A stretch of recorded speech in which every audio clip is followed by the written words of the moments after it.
Latinoamérica es una invención contemporánea. Quizás la más joven de las invenciones que dio la historia.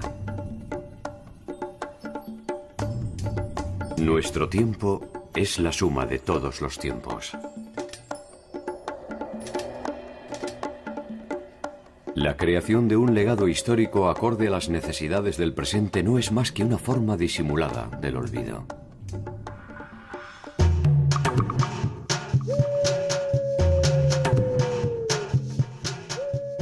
¿Existe un pasado latinoamericano o se trata solo de un conjunto de imaginarios superpuestos e irreconciliables? Aglutinar estos pasados en uno solo es una tarea pendiente.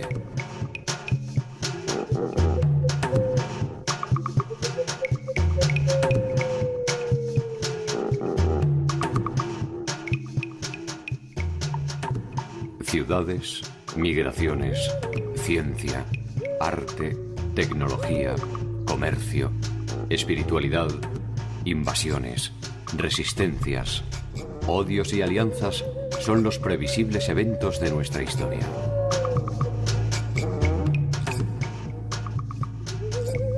Inventariarlos sin descartar aquellos que nos sean ingratos es un primer paso para pensar en una historia de Latinoamérica.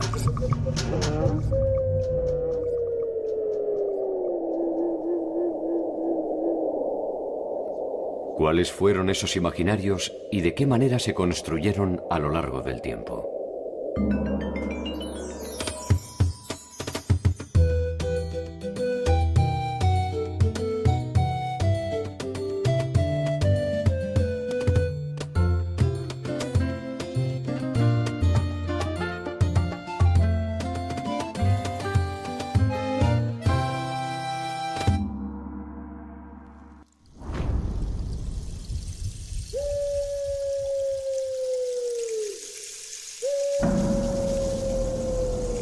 El viaje hacia esta construcción teórica, la del latinoamericano, se inició hace miles de años, cuando un hombre que seguramente ignoraba la magnitud de su pequeño gesto dio el primer paso hacia un territorio inexplorado.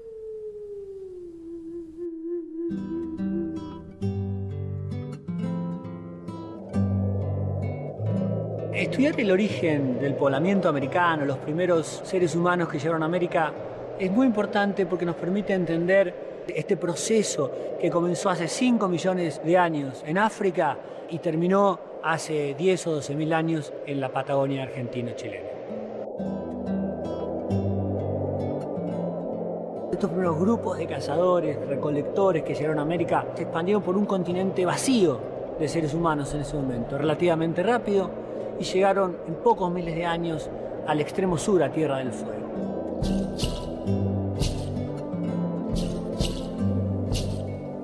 El hombre que arribó al extremo sur del continente encontró un paisaje similar al que vio el primero que llegó a América.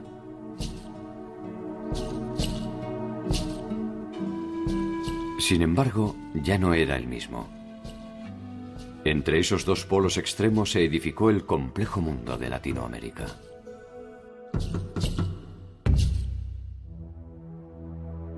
Recordemos que el hombre americano no es originario de América. El hombre de América llegó, si bien es cierto, llegó hace muy poco, no hace más de 50.000 años, pero cuando llega ya es Homo sapiens.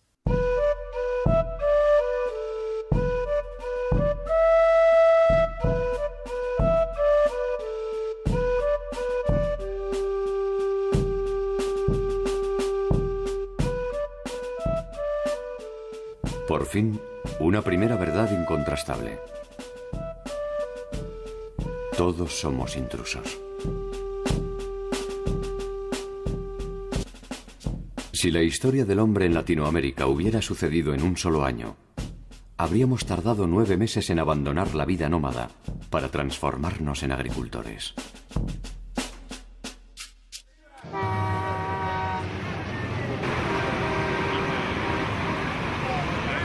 Este juego temporal nos permite pensar en lo efímero del presente.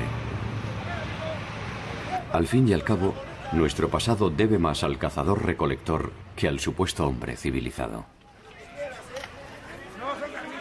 Muchas de nuestras conductas cotidianas son el resultado de todos estos millones de años de evolución. Entender qué cosas nosotros fuimos generando a lo largo del tiempo que son inherentes al género humano y que nos diferencian de los otros animales. Este primer americano tuvo la opción de construir su propia utopía a espaldas del resto del mundo.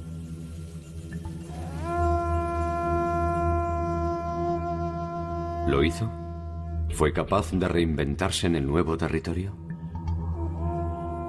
Esta idea no ha favorecido mucho al estudio de los pueblos precolombinos. Pensar que son diferentes al resto de la humanidad. Y es no me ayudes, compadre, es negar la universalidad de estos pueblos. Son tan humanos como los griegos, como los romanos, como los egipcios, con aciertos y con errores, ¿no? Entonces la gente que piensa que estas son culturas únicas, que hay que verlos inclusive con otras perspectivas, no. Hay una universalidad y por supuesto que hay una singularidad de los pueblos.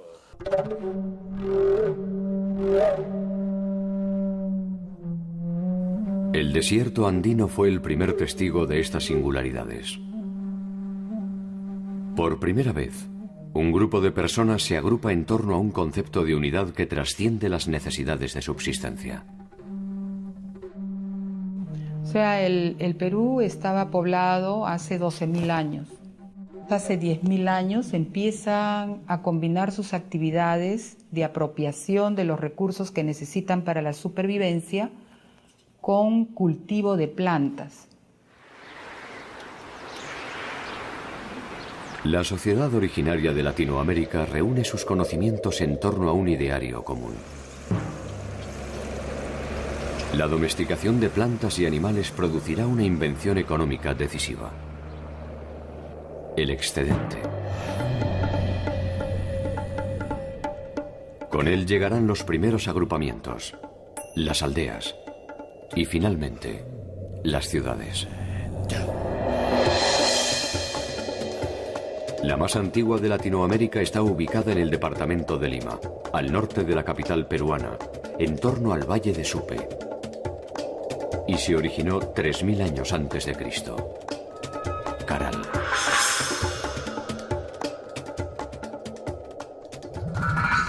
En Caral se puede encontrar evidencias de cómo fue llegando a tener complejidad una sociedad que había estado habitando ya por varios miles de años en diversos lugares del Perú y de América, pero que en un específico territorio, en el área norcentral del Perú, logra formar el estado primigenio.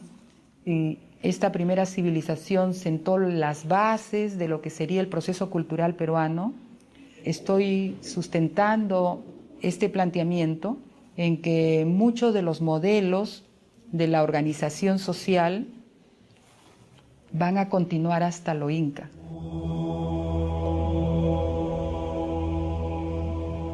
La ciudad sagrada de Caral fue ocupada ininterrumpidamente durante algo más de 1000 años, ejerciendo su influencia en una amplia región de los Andes. Allí, el conocimiento adquirió un valor superlativo y definió los roles de la comunidad.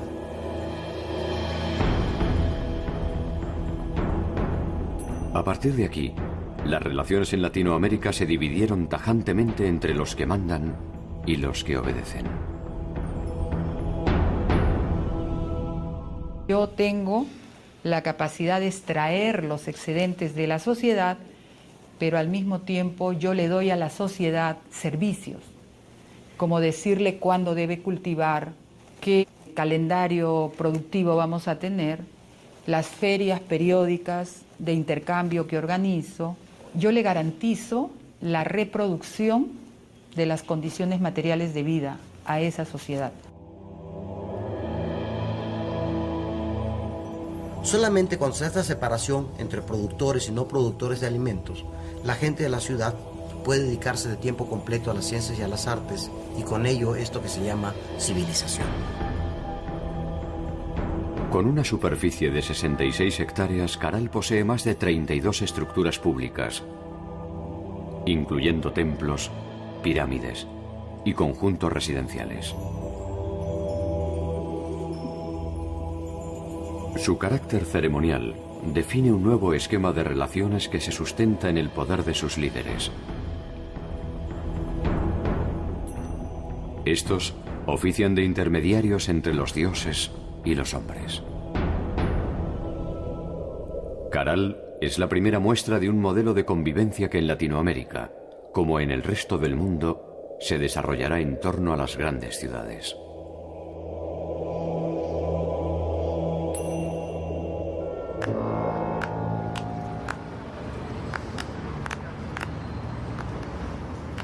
El fenómeno del urbanismo en Latinoamérica ha sido a menudo menospreciado.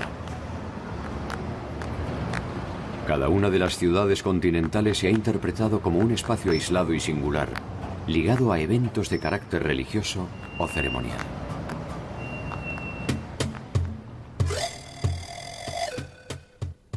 Sin embargo, el urbanismo fue un proceso intenso y progresivo que no se detuvo hasta nuestros días.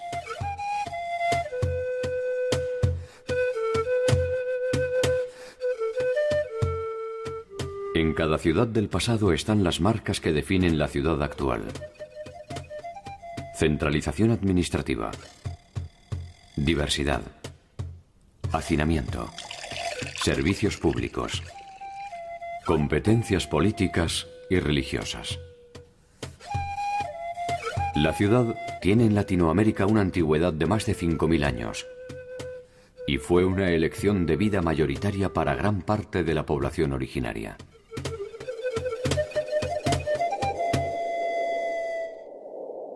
El norte del actual territorio latinoamericano ha sido identificado como Mesoamérica.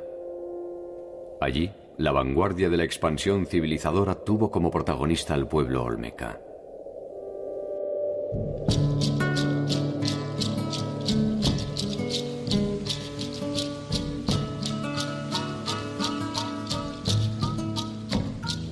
En el caso de Mesoamérica, la primera civilización fue la cultura olmeca. Olmeca es una palabra de origen náhuatl que quiere decir la gente que vive donde crecen los árboles de hule. Los olmecas se desarrollaron en el sur de Veracruz y en el este de Tabasco, en lo que es la principal cuenca hidrológica de la República Mexicana.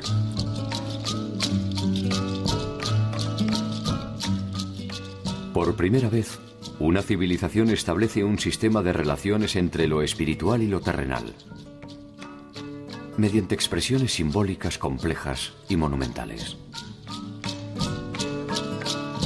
El vasto territorio de Mesoamérica ha estado ocupado ininterrumpidamente desde cuando menos 10.000 años antes de nuestra era.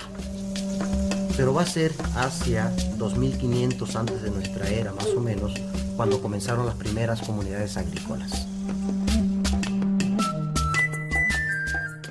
Los olmecas sentaron las bases de la organización regional en torno a un orden que regía no solo las condiciones sobrenaturales, sino también las acciones cotidianas de sus habitantes. Quizás lo más importante de los olmecas es de que plasmaron gráficamente una ideología que posiblemente existía desde mucho antes, pero como no se plasmaba en materiales duraderos, no había llegado. Entonces los olmecas son los creadores del primer sistema semiótico de comunicación en Mesoamérica.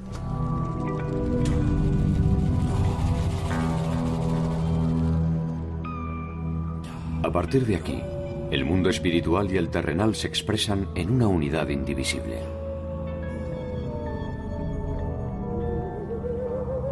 La fe de los pueblos descansa en el poder de los dioses, que son interpretados por los jefes espirituales.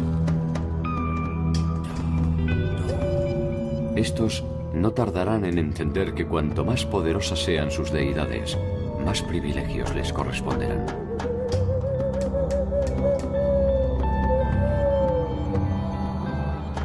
La era de las expansiones imperiales va a comenzar.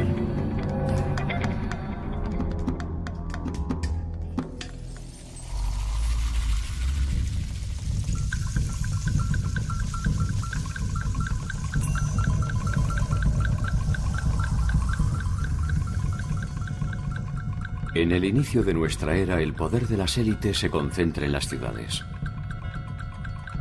En la mitad del primer milenio, tanto en la región andina como en Mesoamérica, se manifiestan los primeros estados imperiales centralizados.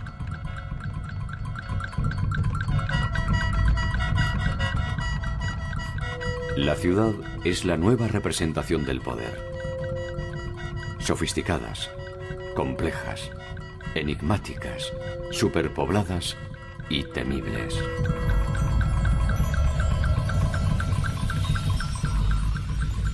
En el México antiguo, el modelo de ciudad imperial y cosmopolita será el de un centro urbano legendario.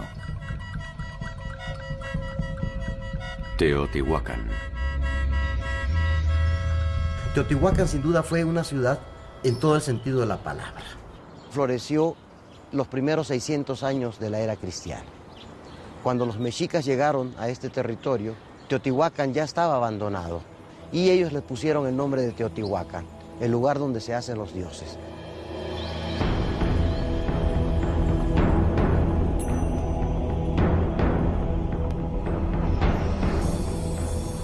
La ciudad que deslumbró a los mexicas fue la más influyente de su tiempo.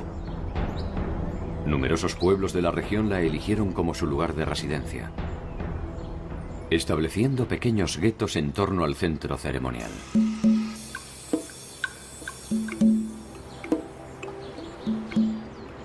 Una serie de conjuntos residenciales dan cuenta de las actividades de sus habitantes. La división del trabajo se hace evidente y la especialización artesanal define la distancia entre el campo y la ciudad. Su extensión de más de 22 kilómetros cuadrados estaba orientada en torno a un eje que los mexicas llamaron la Calzada de los Muertos. Justamente aquí concluye la Calzada de los Muertos. Quizás las peregrinaciones llegaban hasta este punto.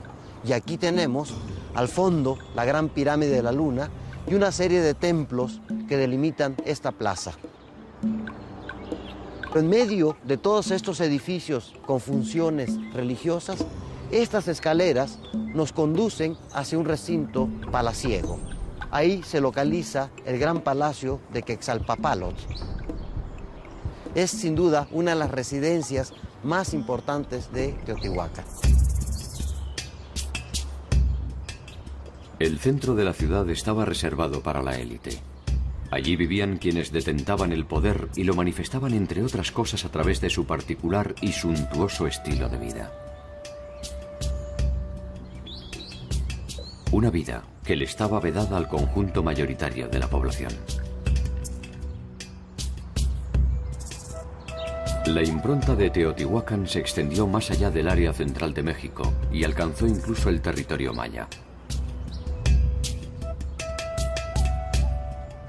Sus redes de comercio y sus ejércitos sostenían el prestigio de la ciudad. En su ámbito de influencia llegaron a habitar más de 150.000 personas, lo que demandaba una compleja organización política y económica. Podemos hablar de un imperio teotihuacano. O sea, porque por supuesto que llegó a nivel de Estado, pero el Estado tiene control sobre su territorio y su población. Pero cuando un Estado tiene injerencias en otros territorios y en otras poblaciones, podemos hablar ya de un imperio.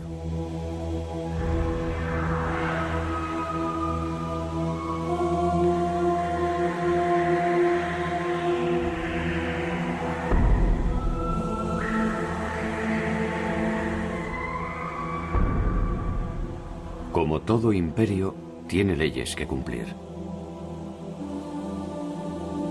El crecimiento demográfico llevó al agotamiento ecológico y la desmesurada expansión territorial terminó debilitando la influencia teotihuacana. Ciudades que antes eran aliadas de Teotihuacán crecieron y controlaron las rutas que antes monopolizaba Teotihuacán. Y hacia 800 de nuestra era, la ciudad prácticamente queda abandonada. Vestigios de un incendio presuponen que la ciudad fue atacada o víctima de una insurrección. Otros pueblos heredaron sus dioses y sus ideas. También se llevaron consigo el olvido de las razones de su caída.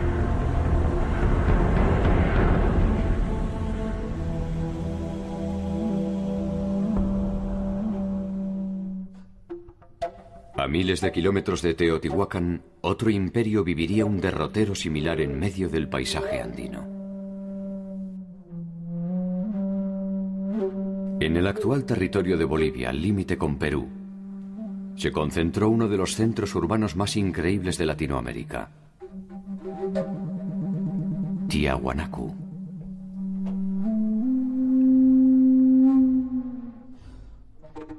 La ciudad que fue símbolo de poder y religiosidad por más de un milenio fue habitada por entre 20.000 y 40.000 habitantes.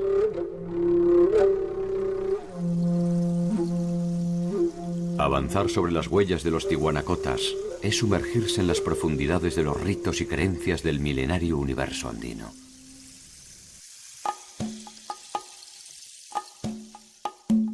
A partir de principios de nuestra era, gracias a la consolidación del territorio, el aumento de la población, la diversificación en la producción, los nuevos sistemas agrícolas que se van realizando en Tiahuanacu, el intercambio de productos, los excedentes, en fin, Tiahuanacu se transforma en un estado.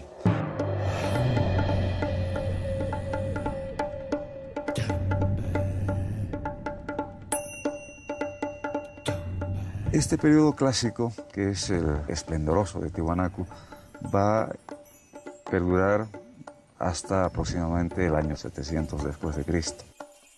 La época donde se construyen estos grandes edificios es la época donde hay un predominio de carácter religioso, donde se van edificando los grandes templos. El templete semisubterráneo es una de las más enigmáticas construcciones del centro ceremonial. En sus paredes se multiplican las llamadas cabezas clavas, que han dado origen a innumerables interpretaciones. Se dice que representan al origen de razas que desde Tiahuanacu poblaron el universo. También que dan cuenta del carácter multiétnico de Tiahuanacu. Una versión más estremecedora le asigna un carácter intimidatorio que refleja las consecuencias de desafiar al imperio.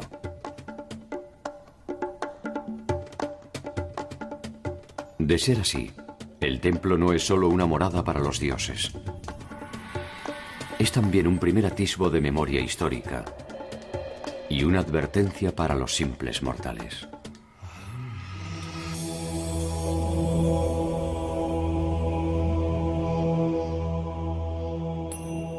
Hacia el 700, Tiahuanacu se va transformando en un estado militarista, expansionista, y vamos a tener este otro tercer periodo al que llamamos el expansivo, al que llamamos el periodo imperial, que va a durar aproximadamente hasta el año 1150, 1200, cuando se da el colapso de esta cultura.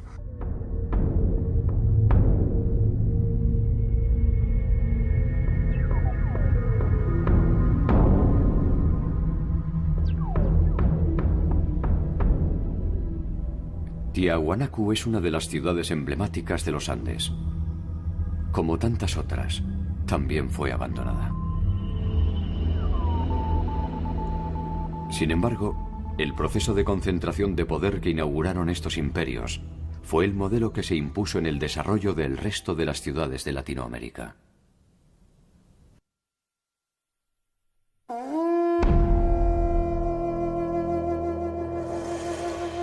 Los contactos entre los pueblos se hicieron habituales, y el intercambio de bienes, servicios y saberes dio origen a nuevas ciudades cada vez más sofisticadas.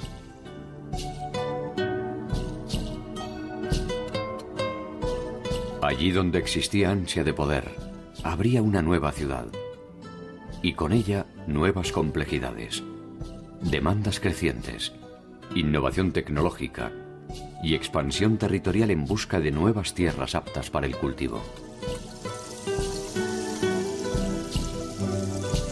El intercambio y el mercado se consolidaron como ámbitos de interacción. Los pueblos tributarios se multiplicaron y la disputa hegemónica se tradujo en conflictos armados y estrategias de sometimiento. Militares, Científicos, astrónomos, artesanos, escribas y comerciantes especializados son los nuevos actores del mundo latinoamericano. La suma de todos estos saberes se concentró en el territorio maya.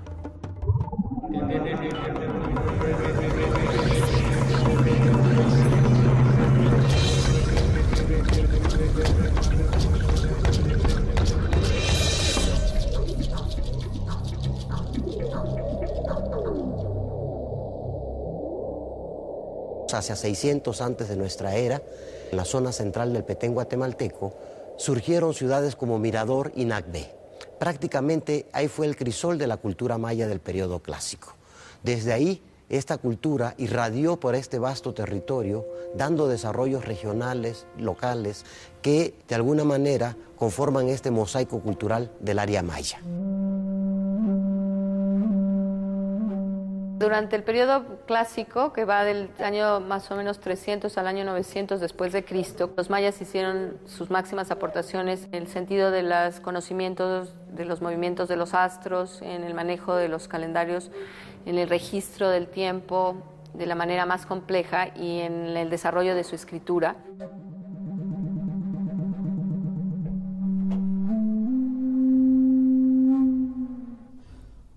La escritura maya es el resultado de una evolución que se inicia en otros pueblos mesoamericanos, pero que los mayas llevan a su máxima expresión. Desde la época del evolucionismo, fines del siglo XIX, se marcó la escritura como la expresión que dejaba atrás la barbarie para entrar a la civilización. Desde el momento del contacto entre la cultura europea y el nuevo continente hasta nuestros días, el mundo occidental tuvo serias dificultades para entender la complejidad de estas civilizaciones.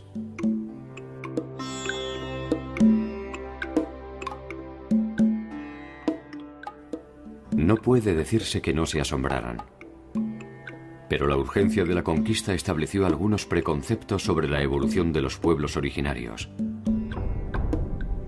y los condenó durante mucho tiempo a una visión restringida de sus múltiples saberes. Resulta que en Mesoamérica no se usaron metales duros, pero sí había escritura. Entonces esto vino a romper estas ideas del evolucionismo unilineal, de que todos los pueblos tenían que pasar por los mismos pasos que había pasado el mundo occidental para ser. Y América vino a demostrar que no era cierto, que el evolucionismo no es unilineal, sino es multilineal, y que justamente la escritura mesoamericana era el mejor ejemplo de cómo se podía llegar a la civilización sin tener metales.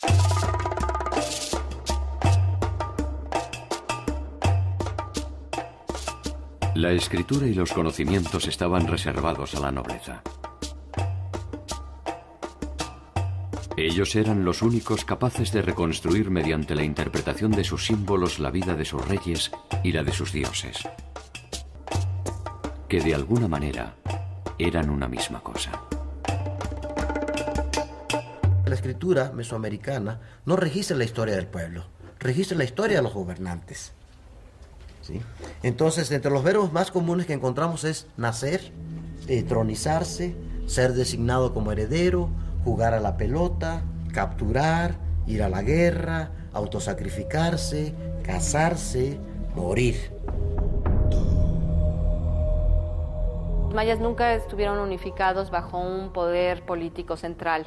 Cada una de las ciudades mayas floreció como capital de reinos que controlaban a pueblos tributarios circundantes.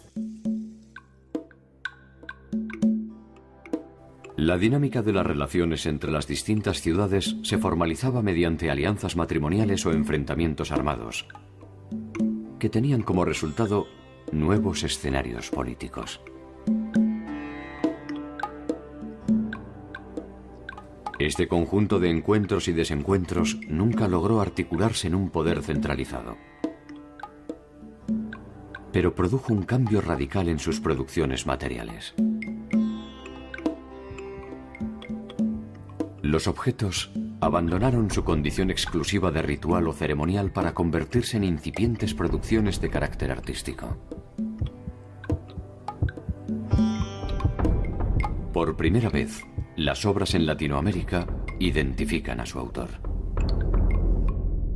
Como ninguno de estos pueblos llegó a tener suficiente poder para conquistar a todos los demás, cada uno de los linajes que gobernaban a estos reinos trató de ostentar su poder a través de financiamiento, de especialización artesanal.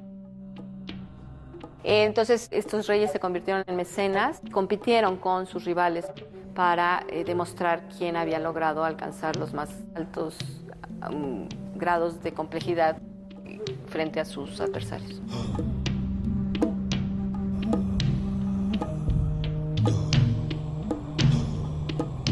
Entonces, en este sentido, muy semejante a lo que ocurrió en la Grecia clásica o lo que ocurrió en el Renacimiento italiano, la competencia o la rivalidad política se derivó en una competencia en cuanto a belleza y a estilización y a sofisticación artística.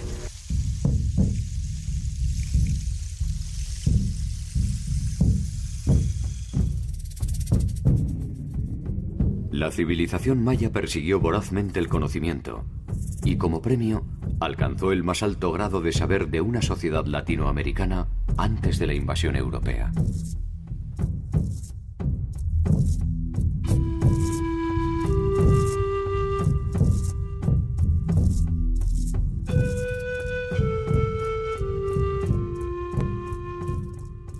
Hacia el año 1000 de nuestra era, este esplendor se había diluido.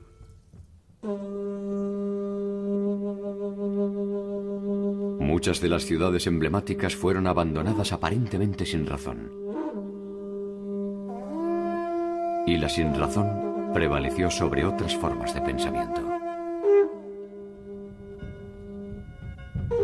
Chichén Itzá y Mayapán intentarán consolidar la diáspora de los pueblos mayas mediante estrategias hegemónicas.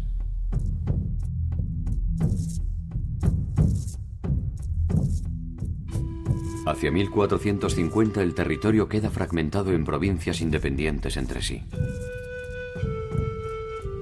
Mientras tanto, al sur y al norte del alicaído universo maya, se consolidan los dos procesos imperiales más desmesurados que conociera la historia de Latinoamérica.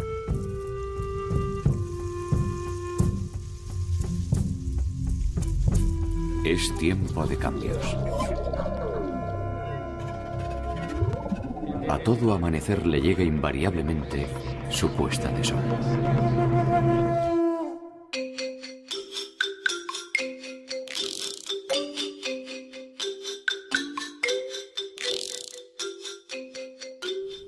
Tres 3000 años de vida mesoamericana desembocarían en un solo pueblo que pasaría a la historia como azteca y cuyo verdadero nombre era el de mexica.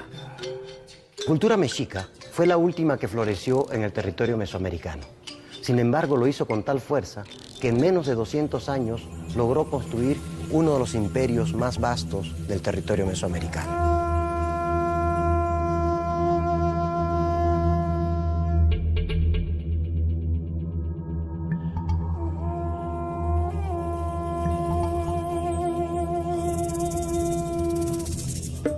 Tenochtitlan fue una ciudad fundada por los aztecas en un islote del lago de Texcoco en el año de 1325. El islote se ubicaba en el centro del lago y con esto iba a tener una enorme ventaja a nivel del control del comercio y la circulación de las canoas entre todos los extremos de los 5 lagos y sobre todo una característica de defensa militar muy propicia para un pueblo guerrero como eran los mexicas desde que habían llegado a la cuenca.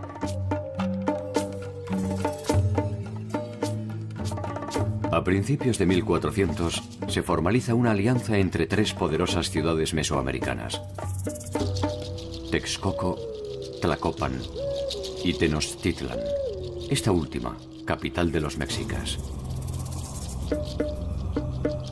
Esta alianza consolidaría el crecimiento del imperio mexica y llevaría a la ciudad a una dimensión mítica. La ciudad de Tenochtitlan llegó a ser una de las maravillas del Nuevo Mundo. Se calcula que llegó a tener entre 150 y 200,000 habitantes. La ciudad tenía tanto calles construidas para circular como canales para las canoas y después estaba unida a la tierra firme por medio de 4 grandes calzadas. Y luego el corazón mismo de la ciudad era un gran recinto ceremonial de una gran plaza pública ocupada por edificios de tipo ceremonial y también edificios de tipo administrativo. Dentro de este conjunto de templos destaca la presencia de un templo mayor, el principal, un templo gemelo. Es un solo basamento escalonado, como cualquier pirámide mesoamericana, de cuerpos truncados. Y en la parte superior, dos templos gemelos, el de Tlaloc, el dios del agua, a la izquierda, y el de Huitzilopochtli, el dios de la guerra, a la derecha. La concepción del mundo mesoamericano tiene su representación en el diseño urbano de la ciudad. Esta es la morada de sus dioses y de sus líderes. Allí se concentra el intercambio que da sentido al cosmos. Los dioses proporcionan la bonanza y la furia. Los nobles deben corresponder con su sacrificio y su alimento.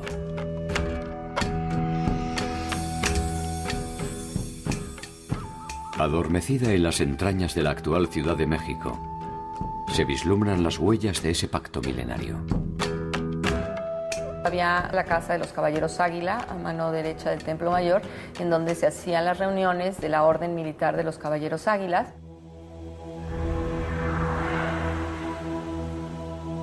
Estos guerreros, junto con los guerreros jaguares, eran los encargados de conseguir cautivos para sacrificarlos al sol. El sol se alimentaba de corazones y el pueblo mexica se había echado sobre sus espaldas la responsabilidad de mantener el mecanismo cósmico alimentando al sol con corazones de víctimas de sacrificios obtenidas en guerra.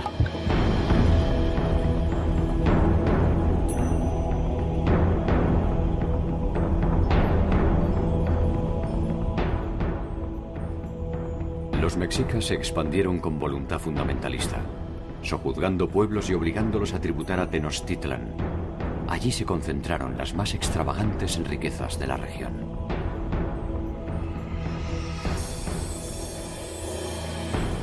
La ciudad exigió una gestión gubernamental que reglamentó el comercio, la vida social, la salud pública y la formación de nuevos dirigentes. La preocupación por el orden público fue uno de los ejes centrales de la organización política, y los gobernantes centraron su atención en las demandas de la población para asegurarse su legitimidad y sus privilegios. Dentro de la descripción que hacen los españoles que vieron todavía en funcionamiento el Palacio de Moctezuma, una de las cosas que más les impresionó es los inmensos banquetes que se servían dentro del palacio todos los días al rey, a su corte y a sus invitados. Tlatoani azteca podía comer en su mesa pescado fresco todos los días traído de la costa. Una cosa interesante es que, aunque no en los banquetes del rey, en algunas fiestas del ceremonial azteca, la nobleza repartía comida a la gente común que venía a participar de las fiestas. Y era una forma de que los nobles demostraran su generosidad en momentos muy críticos, sobre todo del ciclo agrícola, para la población en general. En la grandeza y la impiedad de los mexicas maduró el germen de la caída del imperio.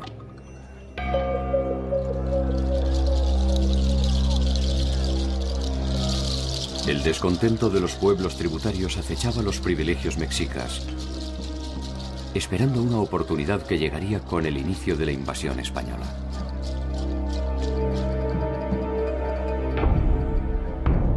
La mayor parte de los reinos sometidos se plegaron rápidamente a los conquistadores en su afán de librarse de la presión de Tenochtitlan.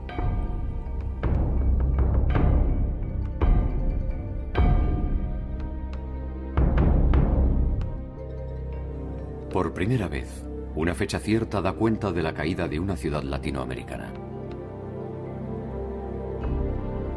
El 13 de agosto de 1521, las fuerzas de Cuauhtémoc se rinden ante la alianza de españoles y nativos.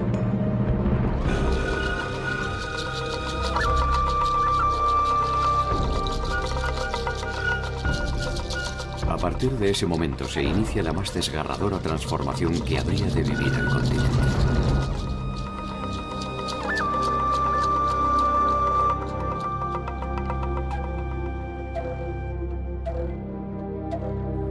Probablemente los mexicas pensaron que el mundo tenía la dimensión de sus conquistas. Sin embargo, para entonces, hacia el sur, más allá de las selvas centroamericanas, donde los Andes se alzan de cara al mar, se estaba produciendo la más inusual de las experiencias políticas latinoamericanas: el Imperio Inca. Lo que llaman Imperio Incaico, que yo prefiero usar el término Estado, significa los últimos 100 años de la cultura prehispánica. Es un término que generalmente se usa, pero ese término significa miles de años de cultura anterior a los incas. La organización estatal más extensa de América es el resultado de siglos de experiencia. Sin embargo, lo que la hizo posible fue un limitado conjunto de principios de asociación. Uno de ellos es el principio de pertenencia común, el Ayllu. El Ayllu es un sistema que ya existía desde la época de Tiahuanaco, que fue tomada por los aymaras y luego también por los incas. Significa la propiedad comunitaria de un territorio, pero a la vez significa tener ancestros comunes. Entonces, este Ayllu es la base de la comunidad. Lo peor que le podía pasar a uno ser huérfano, no tener familia extendida para ayudar y recibir ayuda. De ahí parte el sentido comunitario del mundo andino.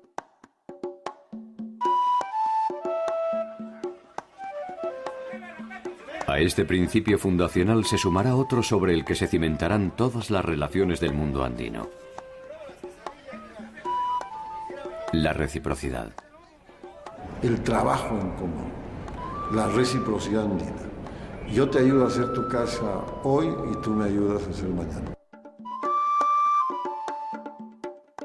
Toda la estructura inca se basa justamente en la reciprocidad. El Inca tenía tierras del Incario, del Estado, y el producto de esas tierras iba a los depósitos estatales. O sea que el Inca tenía almacenamiento de productos alimenticios, de trabajos manufacturados, y eso era su riqueza, de la cual necesitaba para la reciprocidad, para regalar a los grandes señores andinos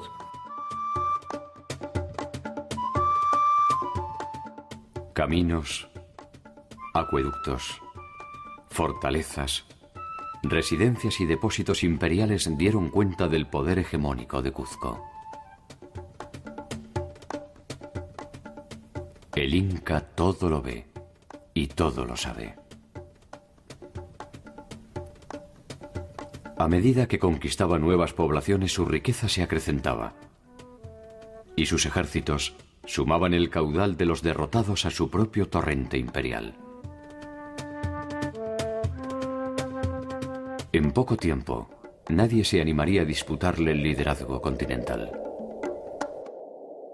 O sea que al señor de los grandes macroetnias le convenía más sujetarse al Inca, porque seguían, aunque empobrecidos, seguían con su tierra, sus curacas que les servían, sus llanas, todo seguía funcionando. Entonces, por eso es esa conquista tan rápida y tan inmensa, porque es buena parte de todo el continente sudamericano con cara al Pacífico. Todo eso en poco tiempo lo consiguen los incas.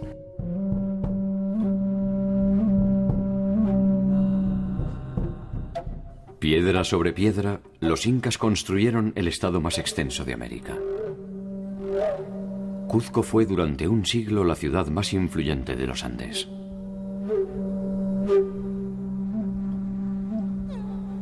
Desde Colombia hasta Chile y Argentina, y desde el mar a la Amazonia, llevaron a la práctica un sistema de convivencia sin precedentes. El matrimonio, la producción, la justicia, el trabajo. Todo es de incumbencia del Inca y en él reposa el equilibrio de este sistema.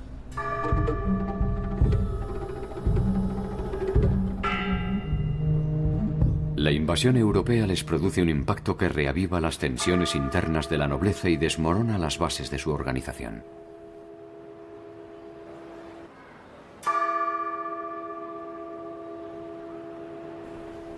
«40 años después, al mando de un escaso grupo de rebeldes, Tupac Amaru, el último de los Sapa incas, muere ejecutado en la plaza del Cuzco.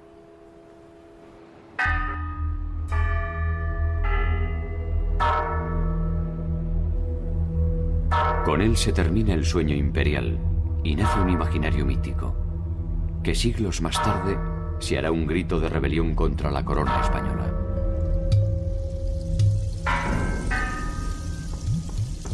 Con él se fue también la última organización estatal compleja y originaria.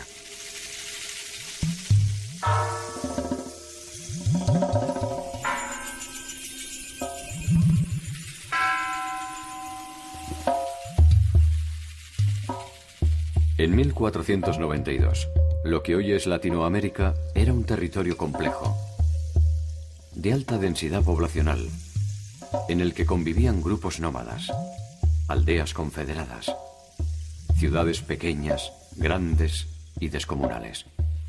Algunas superaban en tamaño y calidad de vida a muchas capitales del viejo continente. Muchas de ellas poseían eficaces sistemas administrativos, escuelas, centros de investigación y conocimiento, memoria histórica y material, escritura, matemáticas, ciencia, tecnología y una intensa dinámica de comercio e intercambio.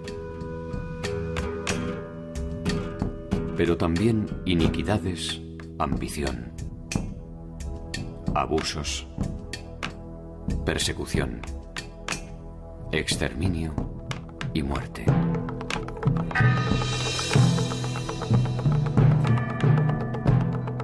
Por razones que no son difíciles de imaginar, toda esa diversidad fue interpretada como un territorio virgen y sin pasado. El tejido social fue roto con la conquista española. O sea, en el siglo XVI se implantaron a partir de entonces modelos de otras sociedades, de otras realidades. Y ese tejido social que durante más de 4 milenios se había estado tejiendo, formando, fue roto. Las poblaciones originarias les quitaron su nombre diverso de aymaras, quechuas, mojeños o calchaquíes y se les puso el nombre genérico de indios. Un reino se apropia de un nuevo territorio. Dice, aquí estoy yo tengo derecho, por derecho de conquista, a tener autoridad sobre esta población. Una autoridad que nadie les concedió en realidad, ni siquiera el Papa.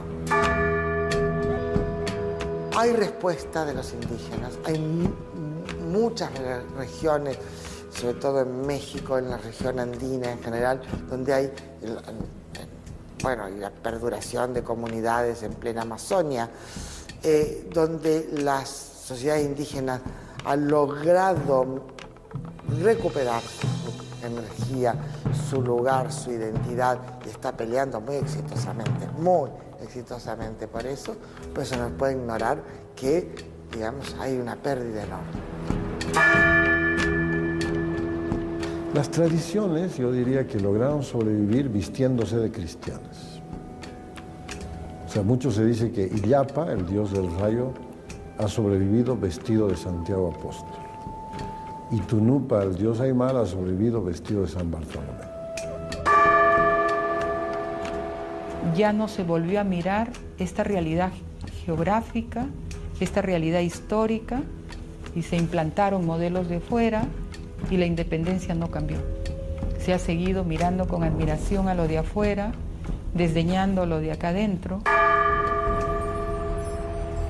Si hay una pérdida, hay una aculturación, Pero hay también una masa enorme de inmigrantes europeos, viejos y nuevos, antiguos o recientes, que se fueron jalonando a lo largo del tiempo, que también han hecho de esta América su tierra y su hogar.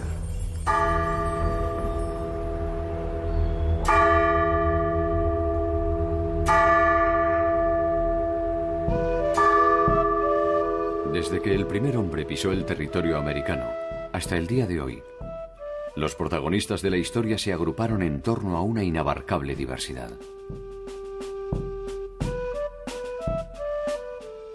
Estas individualidades se aglutinaron en una sola a partir del inicio de la invasión europea.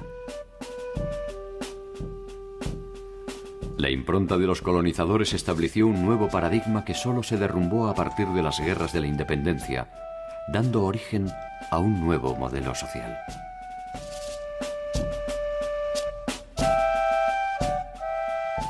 Esta nueva identidad define el pulso de nuestro tiempo en una puja constante entre la matriz de los pueblos originarios, la herencia europea y la irrupción del criollo. ¿A cuáles de estos pasados les debemos nuestro presente? Es todavía un dilema que intentamos resolver. Por momentos, de la nada podemos hacer un mundo. Por momentos, nuestro mundo no vale nada. Los complejos y ricos episodios de la historia latinoamericana son a veces difíciles de articular en un solo discurso. La historia no es más que un puente entre lo que fuimos, lo que somos y lo que queremos ser. Desde allí, quizás, podremos intentar dilucidar cuál de todos estos imaginarios es el que le da sentido a nuestro tiempo.